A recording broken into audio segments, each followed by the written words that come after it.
Hi guys, so I created this 3D model to fix a problem that I've got on my ISF.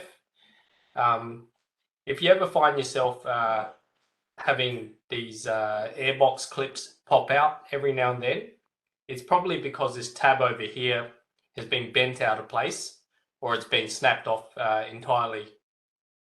So, and a replacement Airbox, I think costs you about $1,000 Australian, thereabouts. They don't actually just sell you part of an Airbox.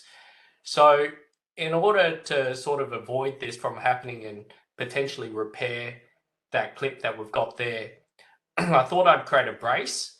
So if I sort of take that metal clip out, I can see the damage that's been done and how it's been bent backwards. Sorry, it's not a very clear pic. So what I did was, let me just jump to my other screen. I created a model in AutoCAD. So basically we've got the base, that's what's attached to the Airbox. And then you've got the actual clip itself, and the brace sort of looks like that.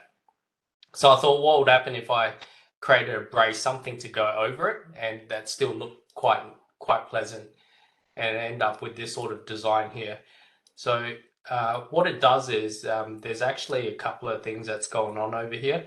I've got a raised sort of hinge so that, you know, this lever doesn't go any further down than it needs to, or it can't possibly go any overextend and potentially pop out. So that's one modification I've done over here. And then if I look on the back side, if I can get to the back side here, and let me just take out this this base here. You can see, sorry, I'll zoom in here.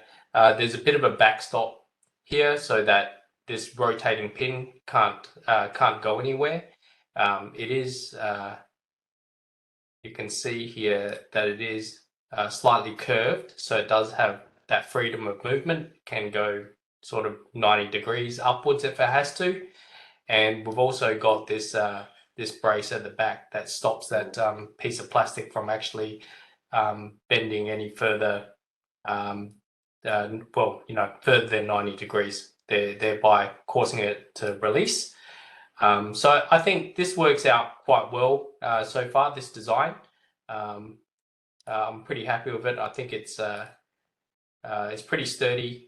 So, you know, I printed this in, if you're familiar with 3D printing, PETG at 100% infill, and with minimal supports. As I think there's if you printed it backside like that, you've got a support going up on this particular angle, but the rest doesn't require support, so it's nice and clean underneath. All right, once I get it on the car, I'll do another video and give you a bit of a run through of how to install it. Cheers.